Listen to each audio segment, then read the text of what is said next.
విమాన ప్రమాదాలు, విమానం సాంకేతిక లోపాలతో వెనుతిరగడం వంటి వార్తలు ఒకప్పుడు తీవ్ర చర్చనీయాంశంగా మారేవి. కానీ ఇప్పుడు అలా కాదు. రోజుకో విమాన ప్రమాద ఘటన చూస్తూ అది ఒక సాధారణ వార్తగా మారిపోయింది. ప్రపంచంలో ఎక్కడో ఓ చోట ఏదో ఒక విమానం ప్రమాదానికి గురవుతూనే ఉంది. ఇన్ని ప్రమాదాలు, సాంకేతిక లోపాలు విమానాల్లో బయటపడుతున్న విమానాలకు సంబంధించిన కంపెనీలు మాత్రం ఏమాత్రం చలించడం లేదు. ప్రజల ప్రాణాలు లెక్కలేనట్టు వ్యవహరిస్తూ కార్పొరేట్ బుద్ధిని చూపిస్తున్నాయి. అయితే తాజాగా ఓ విమానంలో సాంకేతిక లోపం చోటు చేసుకున్న ఘటన శంషాబాద్ ఎయిర్పోర్ట్ లో జరిగింది. హైదరాబాద్, తిరుపతి బయలుదేరిన అలయన్స్ ఎయిర్లైన్స్ విమానంలో టేకాఫ్ తర్వాత పైలట్ సాంకేతిక లోపం గుర్తించారు.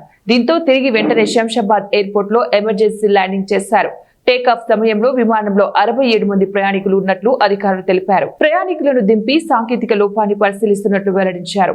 తిరుపతి వెళ్లాల్సిన 67 మంది ప్రయాణికులు శంషాబాద్ ఎయిర్పోర్ట్ లో పడిగాపులు కాస్తున్నారు. పైలట్ చాకచక్యంగా వ్యవహరించడంతో పెను ప్రమాదం తప్పిందని అందరూ ఊపిరి పీల్చుకున్నారు.